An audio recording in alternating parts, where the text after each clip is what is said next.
Week 14, happy Thanksgiving, or happy Thanksgiving weekend. Hope it was good. I feel like I'm still full. Not sure what you did, but I had about 15 to 20 people in my house, and they're all gone. And I'm just sitting here in the quiet going, okay, I can breathe. But anyway, so here we are in week 14, and now coming out of Thanksgiving, we get to talk about some of the most controversial issues on the planet right now. Yay! So here we go. Housekeeping, we're coming down to the end this week and one more, and then we're there. You have paper coming, you have another quiz coming. I will keep you posted in terms of due dates, just don't stress that. But at the same time, check the syllabus constantly. Just as reminders for what needs to be done when. Don't get sloppy on that. But again, you'll get more communication from me as we get closer to some of these due dates. Off the top of my head, I know that December 9th is the Christian interview paper. And then we also have one more quiz and just the weekly stuff. So that's kind of what we're looking at. So in the last couple of weeks, I wanted to talk about modern issues. The week before Thanksgiving, feels like it was about a month ago now, doesn't it? We talked about science and the relationship between Christianity and science. I want to talk about race and homosexuality today. Next week, we're going to talk about gender and political engagement. You're actually going to be hearing from Amanda Nichols, our lovely and talented TA, who is going to give you the section on Christianity and questions of gender. Why is that? Well, because quite frankly, I believe that she can cover it better than I can. So it'll be good to hear from her on that. And I'll come back and finish the thing by talking about political engagement generally, and what is the relationship between Christianity as a religion and Christian adherence on the one hand, and political engagement on the other. And then that'll be it. That's enough. That is all you're going to hear for the rest of the semester. We are coming down to the end. It's hard to believe, but that's where we are. So anyway, we're going to talk about equality today. And we're going to talk about, and next week too, but we're going to talk about equality. And in the context of race and homosexuality, I mean, obviously it's screamingly controversial. But there's a central question that's on my mind as I'm putting these lectures together, and hopefully it's going to be on your mind as you listen to these lectures. How do Christians see the role of the church in solving modern problems, particularly in comparison to the state's role? And here's what I mean by that. Are there societal issues that the Christian church can solve, as opposed to issues that require a political solution? Maybe a better way to frame that is, what's a better solution to some of these societal ills? Racism, for example. Is it better to think in terms of let's legislate the problem politically, go for a political solution? Or is it better for Christians to think in terms of a spiritual solution to these?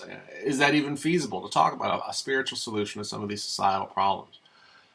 You might have heard it a few weeks ago, I think. Dabo Swinney, the head football coach for Clemson, got in some hot water because he said, I don't necessarily think racism is a political... I don't remember exactly how I phrased it, but the point of his statement was, I don't think racism is particularly a political problem as much as it is a sin problem, a spirit problem. And it can't be solved politically. It must be solved by repentance and renewal. And classical Christian, basically Christians being Christians, is going to be what solves racism. And he took a lot of flack for that. He took a lot of flack, and Christians have long taken a lot of flack for that type of position, because it suggests, to the outsider looking in, it suggests this type of quietism, this type of, well, we'll just kind of keep our heads down and do our thing, and maybe these societal issues will work themselves out. Non-Christians, and also more progressive and more liberal Christians, have looked at that perspective and said, that's nonsense. These things don't just work themselves out. They need constant external pressures up against them in order for things to move, in order for things to get better. They're not going to just, human beings, being who they are not going to just kind of eventually wander to the right way to handle these things. They're going to need to be pushed in the right direction. Sometimes using political action, sometimes using activism and protests, marches, as we'll see.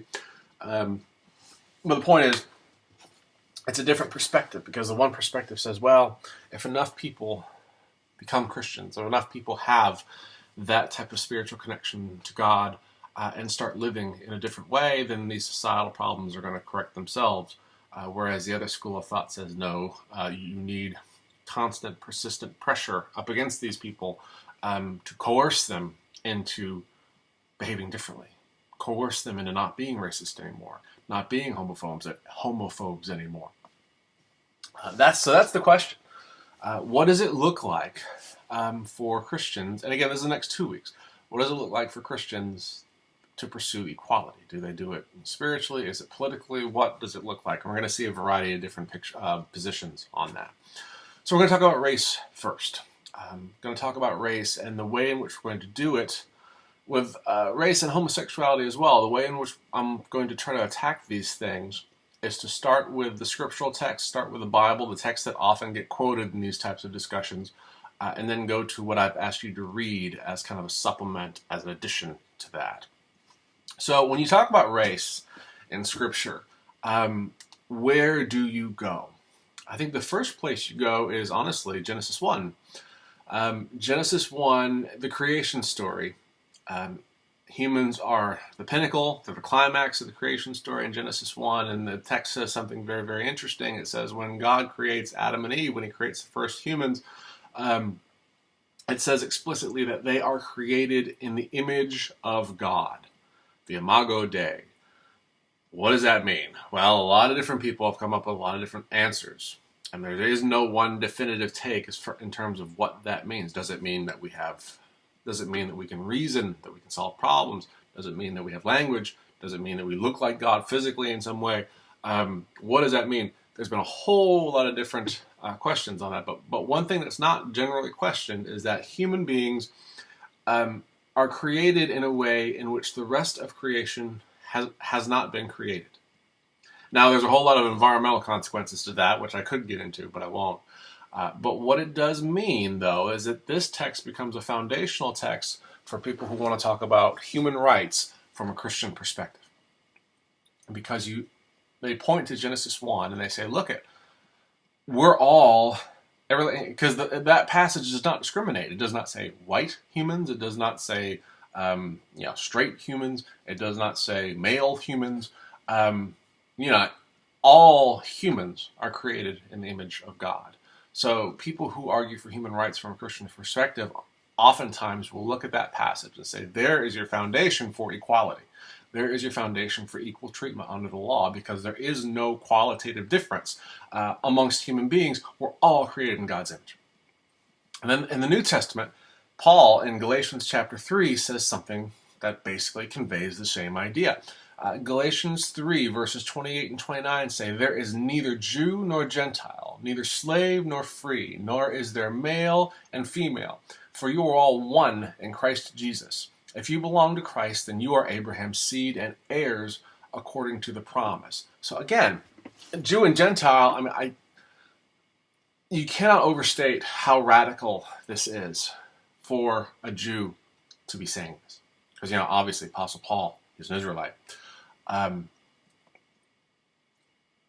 This goes against their entire tradition in some ways. Because if you read the Old Testament, if you know the Old Testament at all, you know that the Israelites saw themselves as God's chosen people. And as such, what that developed into over the years was this kind of a sense of, we are special, we have been chosen, we are the ones who God favors, all the rest of you are therefore inferior in some way. So it becomes this kind of us versus them, this kind of wall that separates, Gentiles. And one of the reasons Paul, if you read the book of Acts, one of the reasons Paul got beat up so much as he did was because he was expressly the apostle to the Gentiles. And he'd go to Jewish audiences and say, this is what God did. And the Jewish audiences would say, oh, that's cool. And then he would say, and that's why I got to go to the Gentiles. And the Jewish audience would say, you've got to die. Because he was transgressing a pretty fundamental line of identity. This is who we are. We're up here. Those people are down there. So for him to say there's no longer Jew nor Gentile, those divisions don't matter. It doesn't matter. Slave or free, look at that. between a slave and a free person. Again, there's this massive, in the world's perspective, there's this massive dividing line. There's this massive free slave. Paul says, that doesn't matter. Nor is there male and female. Maybe that loses a little bit of its force in 2016, although that's not to say these gender issues have not gone away, as we'll see. They most certainly have not gone away, as we'll see next week. But again, this is something that was probably more powerful in the ancient world, because in the ancient world, I mean, I hate to say this, but if you want to talk about patriarchy, in the ancient world, females were basically on the level of cattle.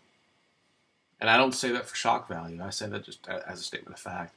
Did you know that females' testimony could not be considered in legal cases, in a court of law? If a female came and said, I saw that man kill the person that we're talking about, or I saw him steal whatever it was, it didn't matter. It was considered to be an untrustworthy perspective. Which is why it's pretty wild in the Gospels that the first people who find Jesus, and the first people, the resurrected Jesus, and the first people who speak of go tell everyone else about the resurrected Jesus are females. Because in the ancient world, that's not a way to build credibility for your message. That's just the way it was. Females were horribly abused and undersold, and it was a very stark difference. So again, here you have Paul going, that doesn't matter either. For you are all one in Christ Jesus. All of the categories, all of the differences, all of the things that people fight over and die over, Paul is saying, in the light of what Jesus has done, in the light of who you are now as God's people, fade away. They're insignificant. They don't matter at all. So again, if you are one of these groups that have traditionally been marginalized, you're looking at these types of passages and you're going, there is no viable reason for unequal treatment. If it's racial, if it's class-based, if it's gender, whatever it is, there is no reason for unequal treatment. Theologically, we're all on the same level. However, reality being what it is, even these statements were made in the context, like I've mentioned already, these statements were made in the context of a highly stratified society. There were hierarchies. There were levels. There was an expectation that you would know your place and know your station and don't try to go above your station. If you're a slave, then you know what? You behave like a slave.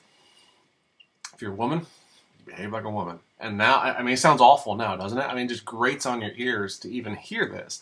But that's what it was. I mean, you look at a passage like 1 Corinthians 7, where Paul is talking to a slave, and he says, were you a slave when you were called? Don't let it trouble you. Although if you can gain your freedom, do so. And Paul's taken a lot of shit over the years for a seemingly nonchalant attitude towards slavery. But you see the reality of the system. I mean, it was like, for slaves to try to transcend their station, I mean, and not that slaves didn't try. There were slave rebellions all the time in the ancient world, but the system was so stratified that they never worked. And then you have Romans 13. Let everyone be subject to the governing authorities, for there is no authority except that which God has established. The authorities that exist have been established by God. So again, you have Paul here. He's saying, you know what? Society is stratified. Maybe we're level theologically, but sociologically, in politics, in real life, in real time, our society is stratified. There are hierarchies. There are lessers and greaters, and you know which category you're in, and you act accordingly. And these two ideas have been really in tension with each other. It's been really hard for Christianity and it's still hard for Christianity over the years to walk that tightrope, to look at someone who's been oppressed and say, you are valuable, you're created in the image of God, you are equal to me in God's eyes, but at the same time, you've been marginalized, and you know what, that's kind of just the way it is. I mean, I hope you can really see the difficulties there, the tension It's caused problems throughout history. I mean, we talked about Martin Luther already and his relationship with Thomas Munzer. Munzer read, if you recall, Munzer was the one who read Luther, and when Luther said, hey, tear down the walls, tear down the barriers, we're all equal in God's sight, hey, cool, let's overthrow those forces which are oppressing us, including the Catholic Church and the civic authorities. Munzer started the Peasants' Rebellion. The peasants were being horribly treated, as you can imagine, in most medieval feudal societies that they would be. So Munzer leads and spearheads a peasant rebellion. They burn churches, they attack civic authorities, and they do it because, and they do it explicitly based on Luther saying, hey, look, we're all equal before the Lord. In Christ, there's no longer Jew nor Gentile, slave nor free, male nor female. We're all on the same page. So why is it that these forces in society can oppress us? That's wrong. We should all be equal, and we're going to take up arms to make that happen. Luther was horrified. He went to the civic authorities. He wrote to the civic authorities and said, do what you need to do to put this rebellion down. Do what you need to do to stop it, because it's not of God. And then on the other side, you have Munzer and I'm going, how can you say it's not of God? You just said we're all equal. How can you say that our attempts to be politically equal as well as theologically equal, how can you say that that's not of God? But Luther said it's not of God. That's not what you ought to be doing. It's hard. And then you think about even our founding fathers. You think about our founding fathers, life, liberty, and the pursuit of happiness, and the beautiful words in the Declaration of Independence, and Thomas Jefferson, and oh, by the way, he owned people. How do you reconcile that? All men are created with basic rights, life, liberty, and the pursuit of happiness, oh, except the ones that I own. How in the world? And again, this is something where you have, and this is not to say that Jefferson was a conventional Christian. He wasn't, but you still have people like Washington, who undoubtedly was, who believed in these really beautiful statements, philosophical statements of equality, who could look at a Galatians 3 or Genesis 1 and say, yes, I believe that's true, but at the same time they own people. How does that work? I hope you see, even in the discussion of the biblical text here, there's real tension. And then you get into MLK, and I asked you to read Letter from Birmingham Jail. You've probably read it already. So if you skimmed it, that's fine. If you haven't, you need to read Letter from Birmingham Jail closely. Because everyone's probably been assigned it, but you probably, if you've never really stopped and said, I'm actually going to read this thing, you need to do it at least once. Because it's such a powerful statement. It's something that gets lost, I think. It's just how radical and how powerful this thing is. So some of this you might already know. He wrote it in prison. He wrote it to a group of white pastors who accused him of moving too fast and wanting too much too quickly. Their perspective was, hey, be patient.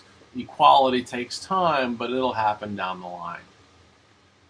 MLK responds, you've been telling us to be patient for a very long time. These things don't come by themselves. We are acting in accordance with what we believe. And moreover, we are all connected together. So you white pastors, you can't, dish out your little advice and just say, hey, wait for it, and then go back to living your life as if nothing happened. We're all in this together. Or in King's words, I'm going to quote King a lot because, come on.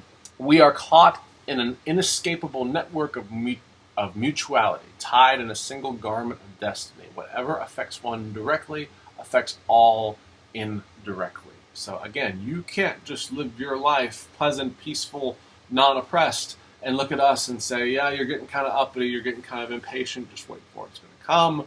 And expect your life to be not changed in any way. The fate of the Negro, King argues, is intimately connected and tied to the fate of the white pastors that he's writing to. So it's not separated.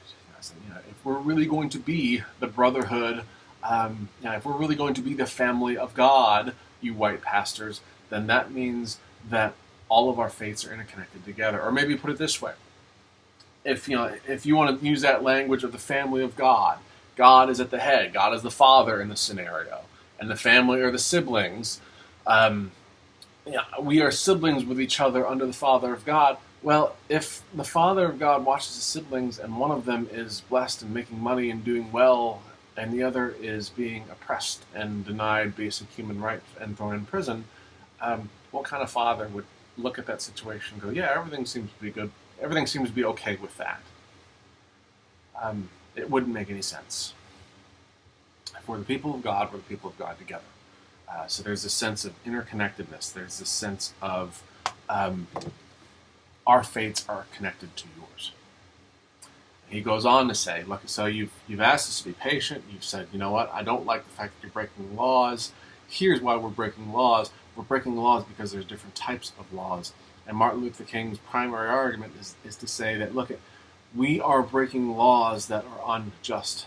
We are, in order to serve the higher law, in order to serve the universal, the cosmic law, the law of God, we have to break these unjust laws of men. Or to quote him here, the answer lies in the fact that there are two types of laws, just and unjust. I would be the first to advocate obeying just laws. One has not only a legal but a moral responsibility to obey just laws. Conversely, one has a moral responsibility to disobey unjust laws. I would agree with St. Augustine that an unjust law is no law at all. And he goes on to say, all segregation statutes are unjust because segregation distorts the soul and damages the personality. It gives the segregator a false sense of superiority and the segregated a false sense of inferiority. Segregation, to use the terminology of the Jewish philosopher Martin Buber, substitutes an I-it relationship for an I-thou relationship and ends up regulating persons to the status of things. Hence, segregation is not only politically, economically, and sociologically unsound, it is morally wrong and sinful. There are two types of laws, and the laws of segregation are unjust. And in order to follow the just laws, in order to follow the laws that line up with the biblical text that we just read, we have to break those unjust laws, because unjust laws deface the image of God in black people. So in this case, he's saying, us as African Americans, us as oppressed, these laws of segregation, what they do, what their purpose is to attack the image of God in us. And not only in us, also to attack the image of God in you, the segregator, the one who's doing the oppressing. Because that is the genius of the civil rights movement. Why nonviolent resistance? Why march and face the dogs and face the hoses and face the beatings? To awaken the conscience of the oppressor. Not to condemn them as enemy, but to awaken the conscience of the one doing the oppressing. So when they go into marches, and the police release the dogs and open up the fire hoses and throw rocks and do all the violence that they do, and the television cameras catch it, and the white family sitting at home eating their dinner go, oh my God. And they feel it here. They feel it in their conscience.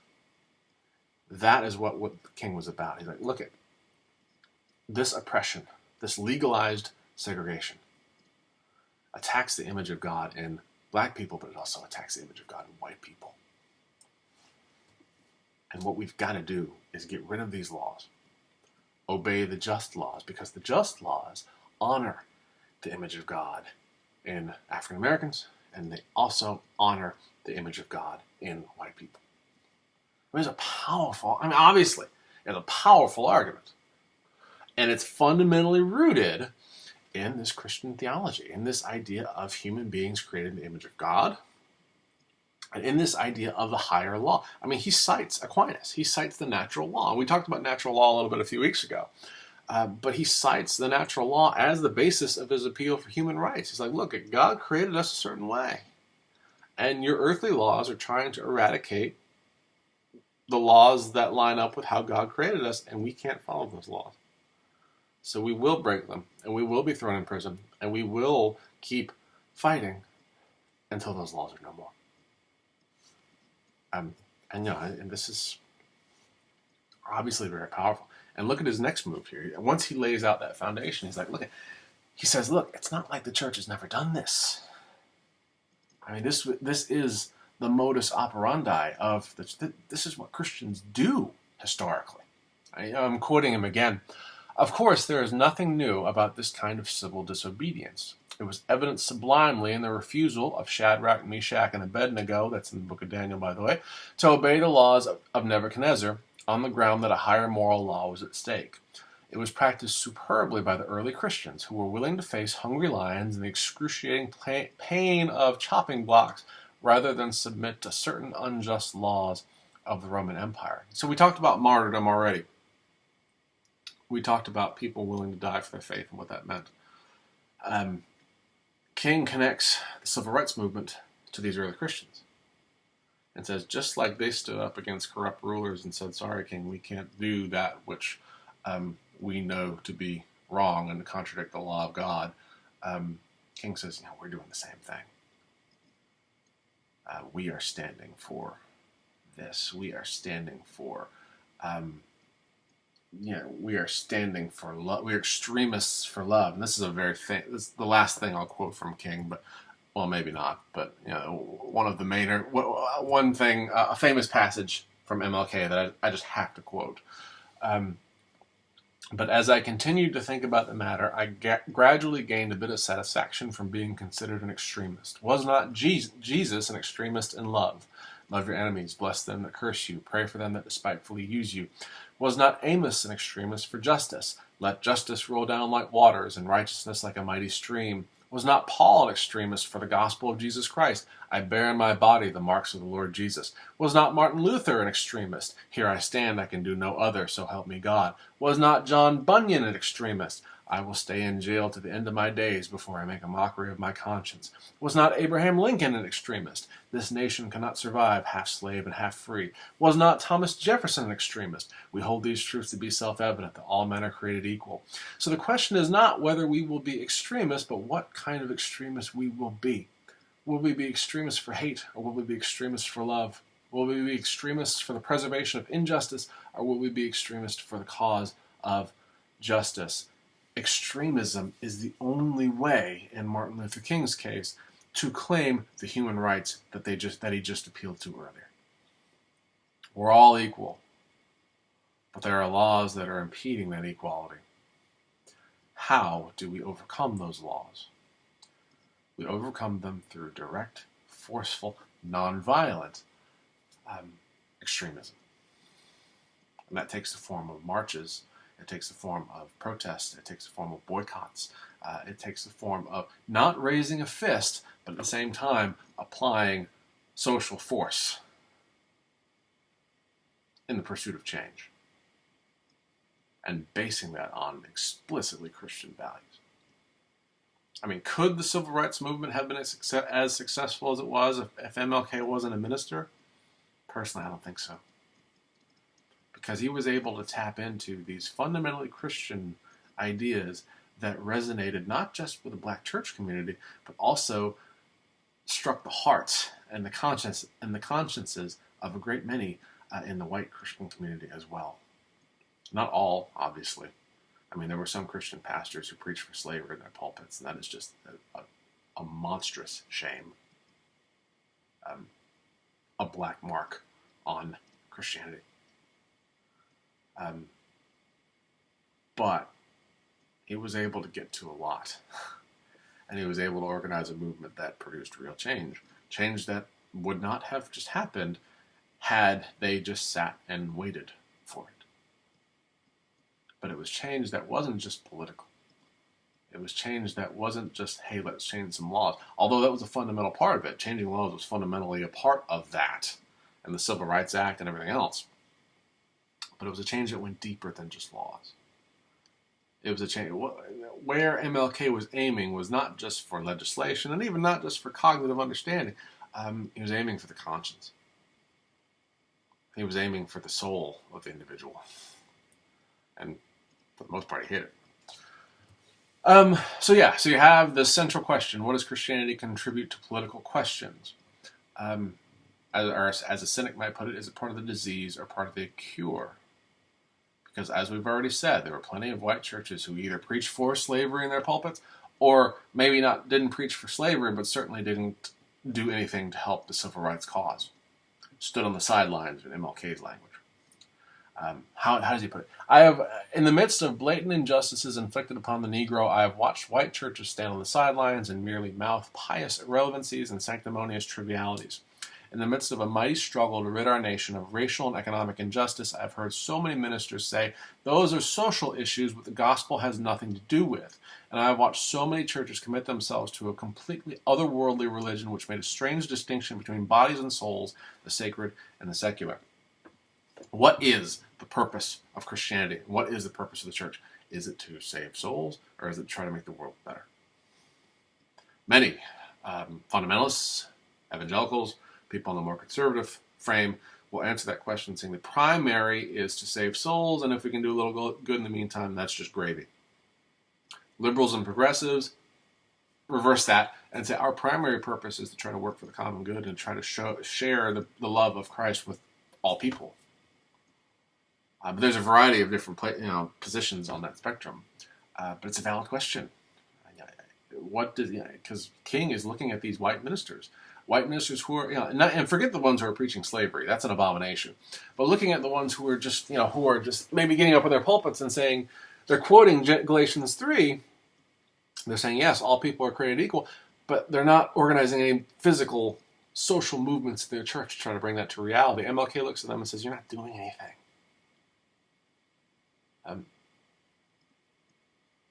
The gospel it's not just appealing to it's not just theological.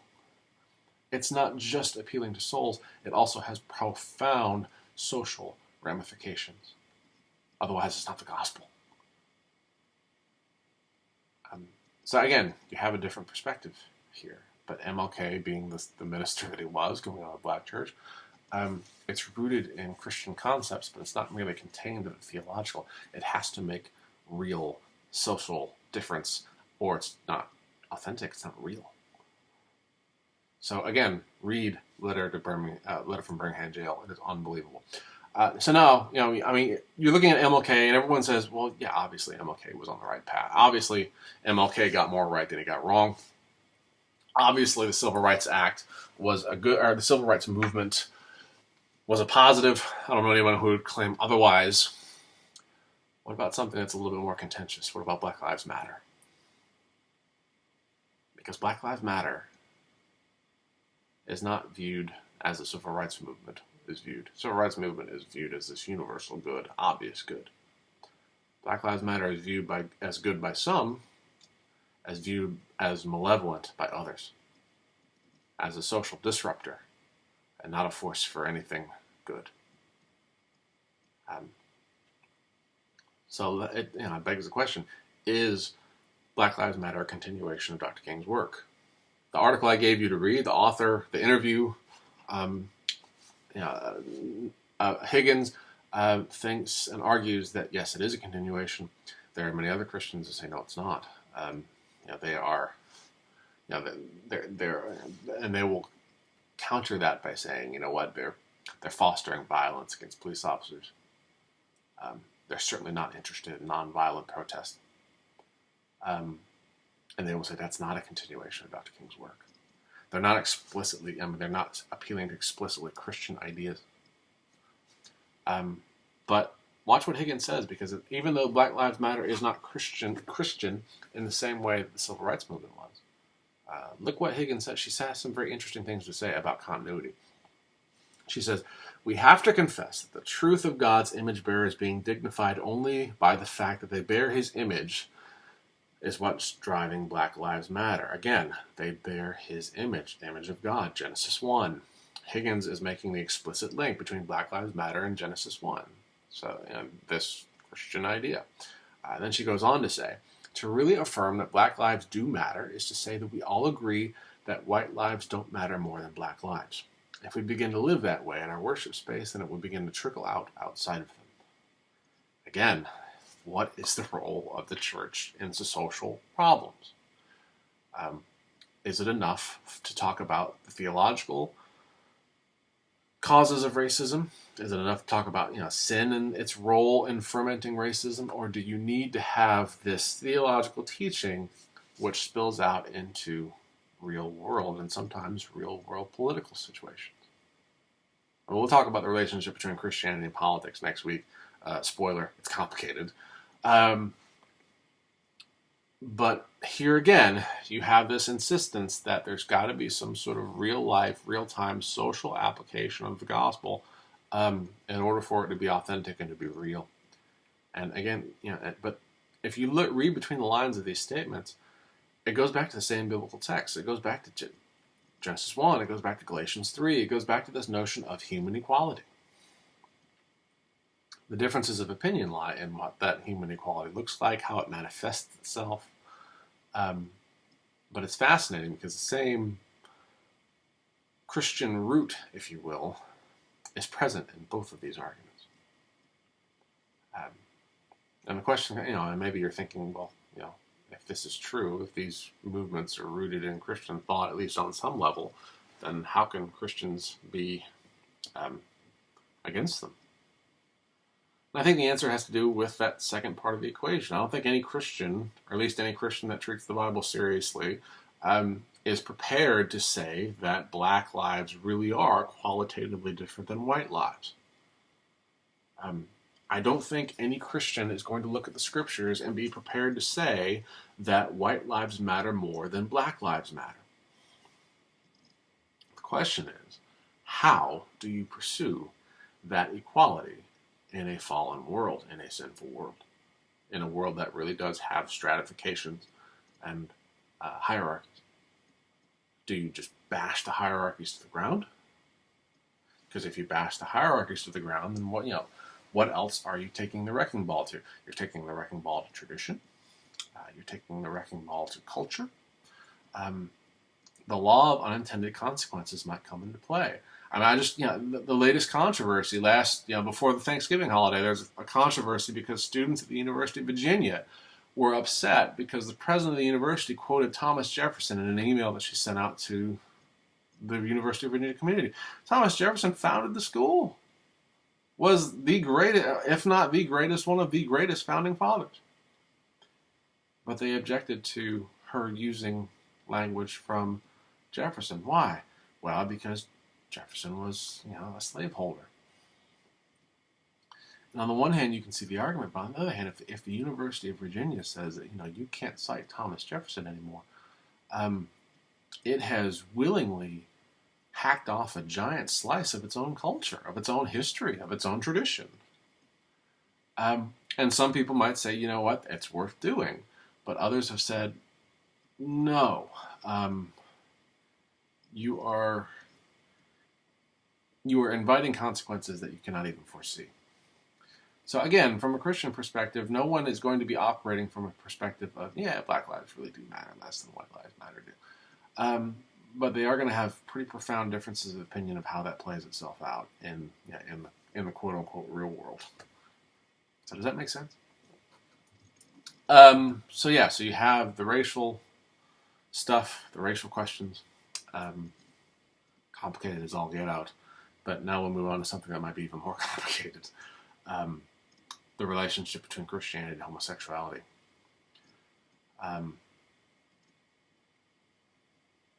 I need to go ahead and say, and this applies to the racial discussion too, but I need to go ahead and say this, the obligatory warning for you. What I'm trying to do is to give you perspectives that you will look at and say, well, that makes sense.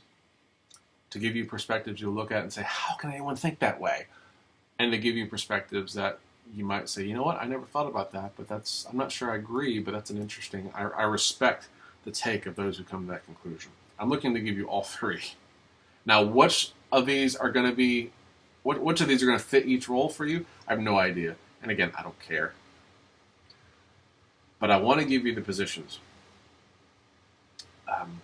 And you might find one of these takes distasteful. If you're a traditionalist evangelical, you might find Matthew Vine's perspective to be distasteful. If you're not, if you're more progressive, you might find Tim Keller's position to be distasteful. That's fine. But what I'm trying to do is to impress upon you the fact that there is no one Christian take on the question of homosexuality. And within the umbrella of Christianity, there have been numerous, and there will continue to be numerous approaches for dealing with this thorny issue. So, we begin with the biblical texts that get fought over here. The first one is, the same one as the race discussion. Genesis 1, so God created humankind in his image. In the image of God, he created them. Male and female, he created them. So you have this image of God thing. And moreover, you have this image of God thing where male and female they play very vital roles in that. Leviticus 18:22, you shall not lie with a male as with a woman. It is an abomination. What I didn't include was the next verse that said, if you get caught doing that, you will be stoned to death. Big rocks dropped on your head until you die. Yikes.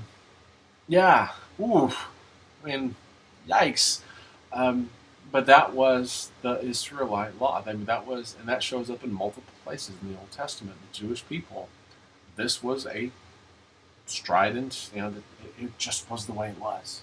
And this gets into another conversation, by the way. A lot of times, people who are sympathetic to the homosexual question and sympathetic to homosexuals will look at Jesus and say, well, Jesus doesn't talk about it. How bad could it really be?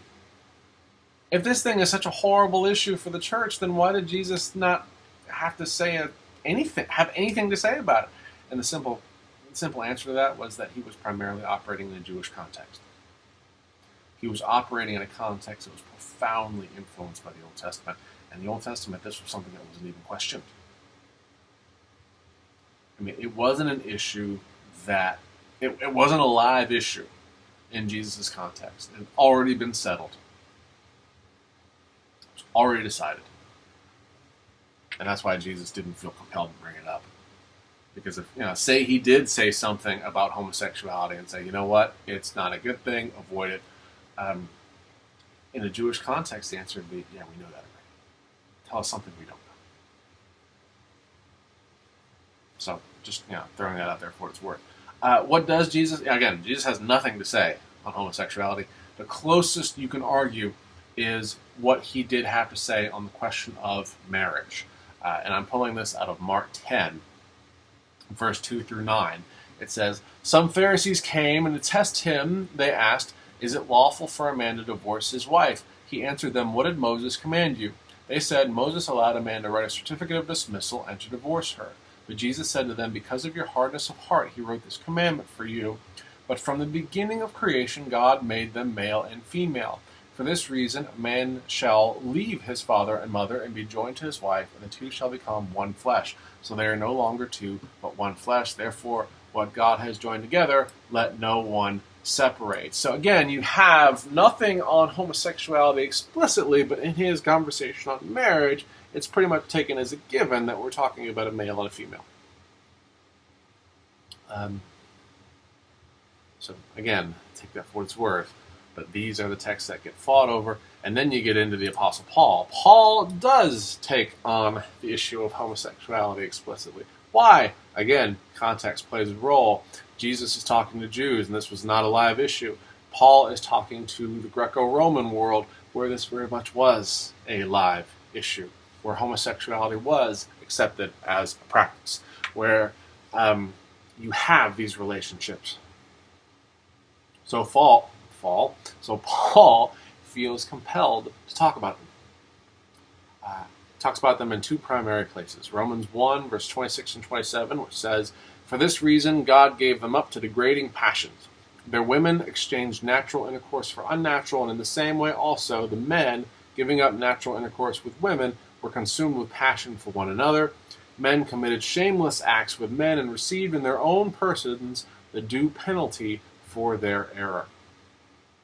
And then 1 Corinthians 6, do you not know that wrongdoers will not inherit the kingdom of God? Do not be deceived.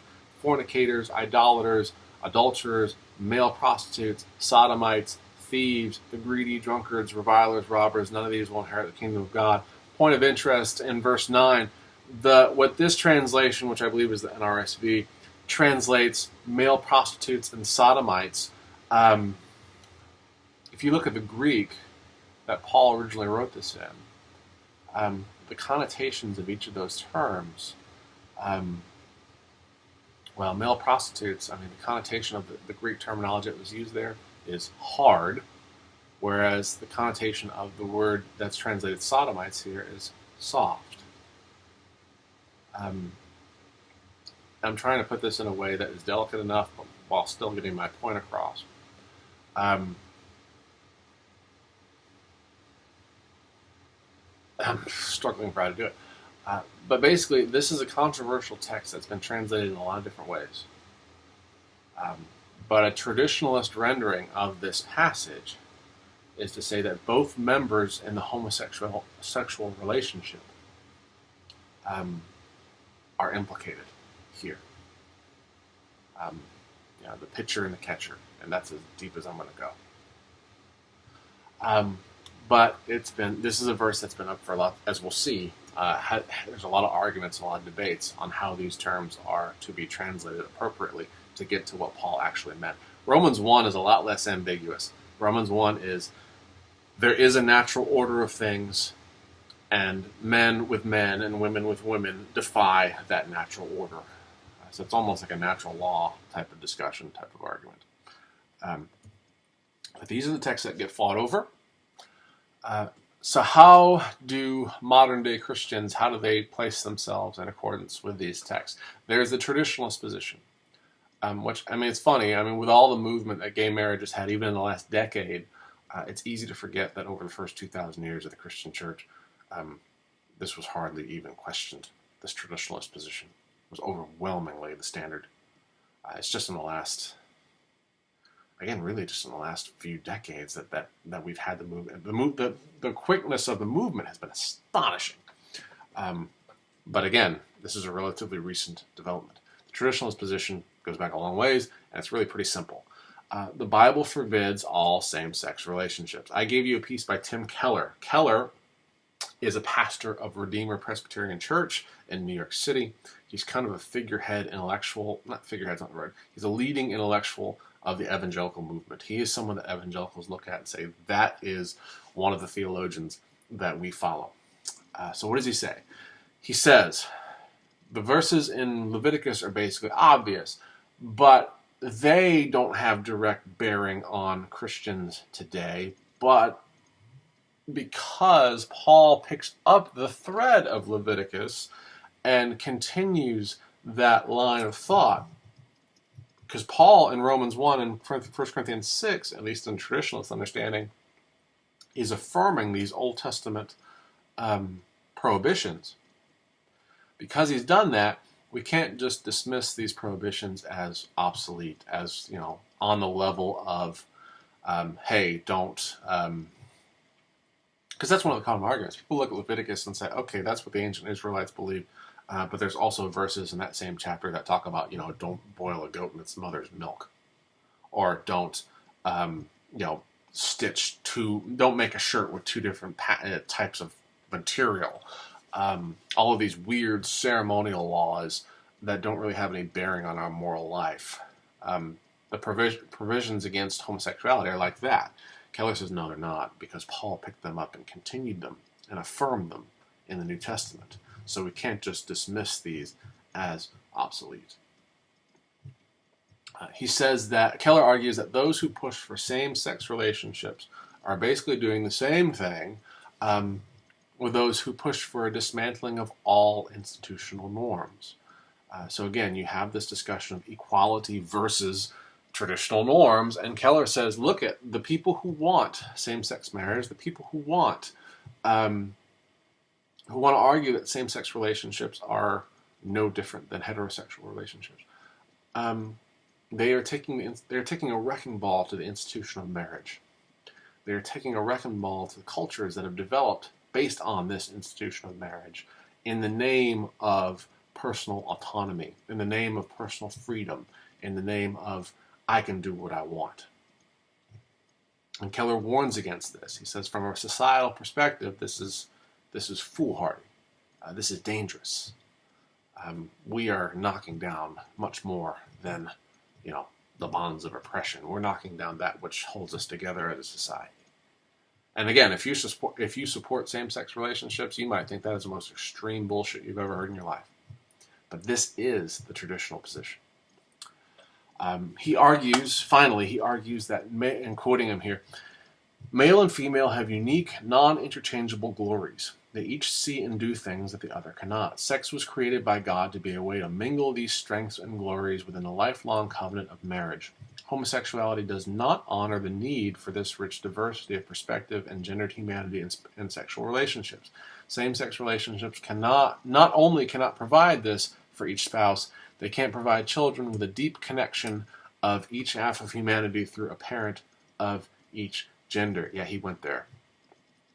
Not only are the members of a same-sex relationship deprived in terms of what they're missing from the other, the children in such relationships are deprived too. And this is screamingly controversial.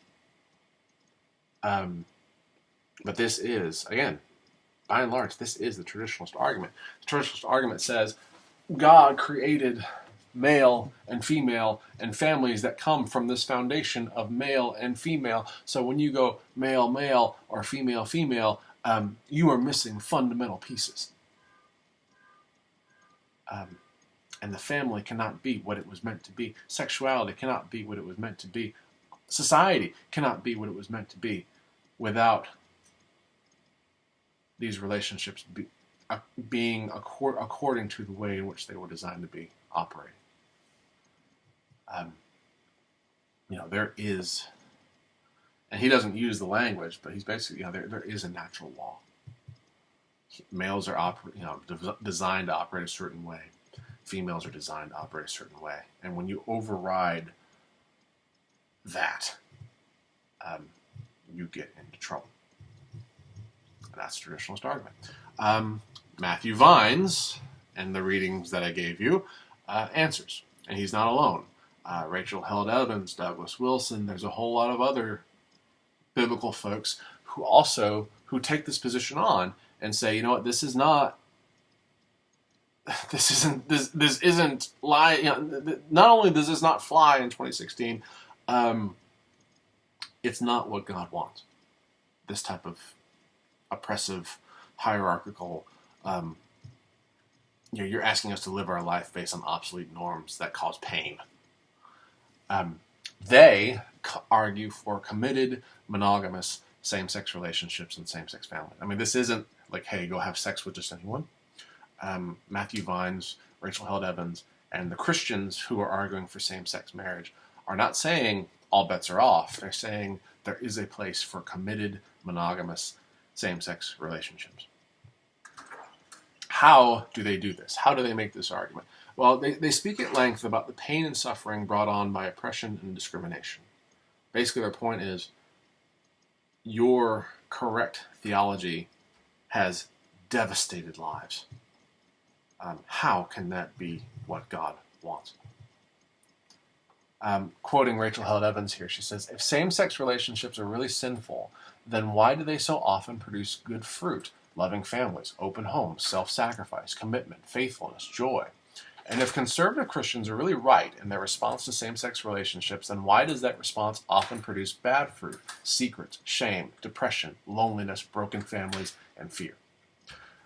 Again, you see the connection between theology and the real world here. Evans's argument is, if you're theologically right, then why do so many bad things come from it?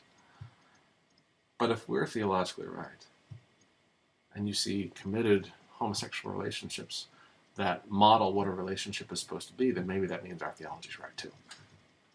Maybe we can work backwards and say, maybe we were right about this. Their main point here, again, they're not arguing for wild polygamy or anything like that. They're arguing that the Bible warns against excessive and exploitative same-sex relationships, but not healthy, committed ones. So Matthew Vines will look at that passage in 1 Corinthians 6. We'll look at that passage in Romans 1 and say Paul was not talking about committed, monogamous, same-sex relationships. He was talking about like situations where older men would exploit younger boys. Or he was looking at relationships that weren't God-honoring in the sense that they weren't committed or faithful or monogamous.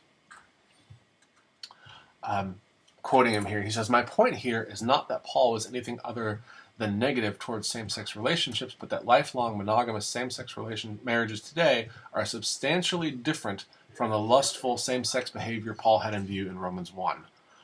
So again, the argument here is that they're making is that Paul, these biblical texts are fairly straightforward, but they're not talking about committed monogamous relationships. They're talking about lustful, wild ones. They're saying that these statements in the scriptures are products of the hierarchical cultures which gave birth to them. And in 2016, there's really no place for them. It's not something that we need to be doing nowadays. So that's the, so you have the traditionalist position, you have the pro-same-sex position, you have this third position, which is really not very well known at all. Definitely a minority in relation to the other two. But it is something that you need to take, that I want to bring to your attention. And that's called the side B. Come here. I need your help getting out of these clothes. Hang on. Look up at the camera and say hi. Hi. That is my daughter. That's Juliana. You've heard me talk about her before, but yeah, this is her. Hello.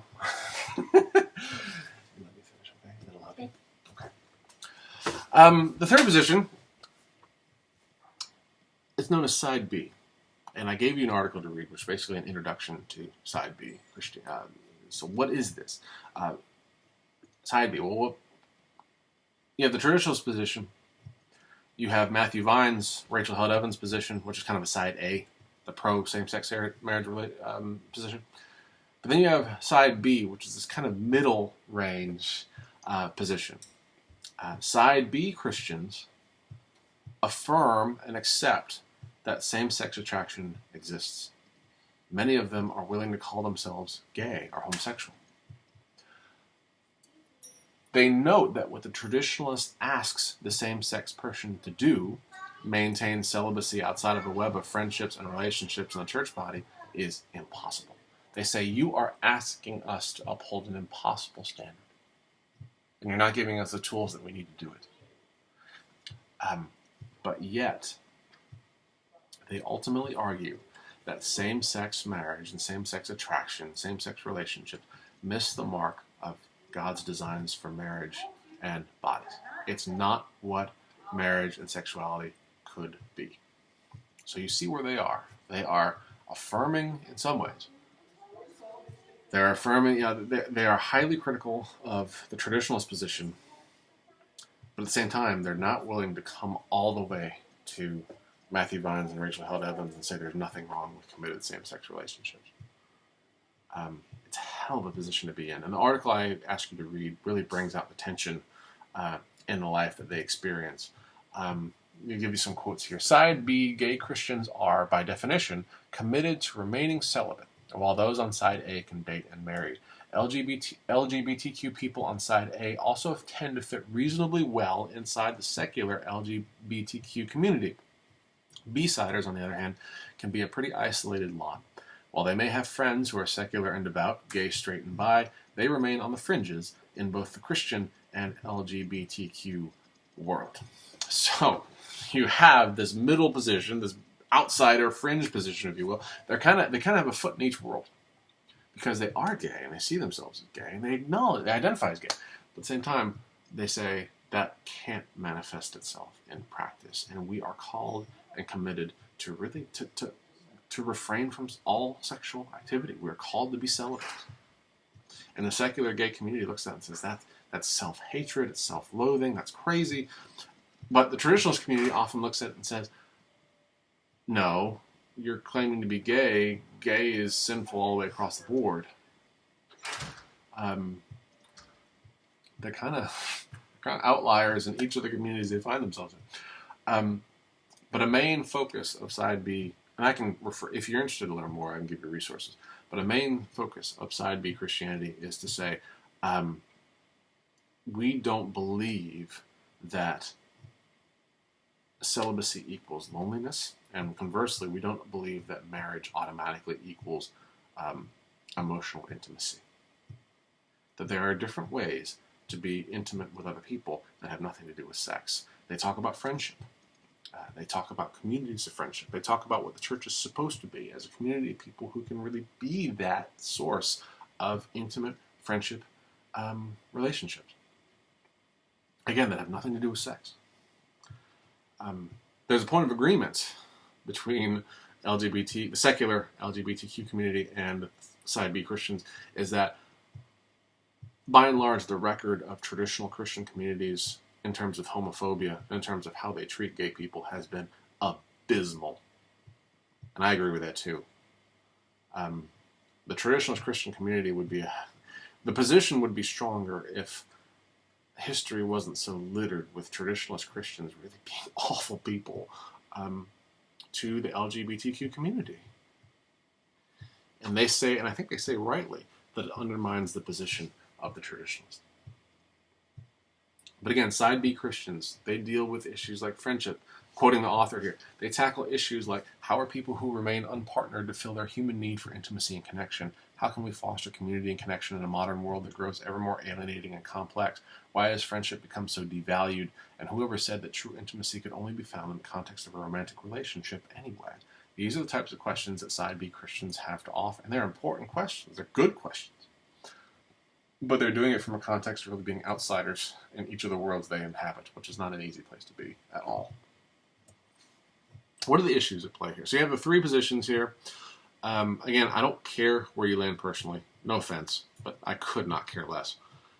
The point is to give you snapshots of the different ways in which Christians throughout the ages have looked at these issues and continue to look at these issues. What's at play here in terms of issues? One is hermeneutics. What's hermeneutics? That's a fancy word for how do you interpret the Bible. The Bible becomes the focal point for a lot of these disagreements, a lot of these arguments. How these texts are to be interpreted.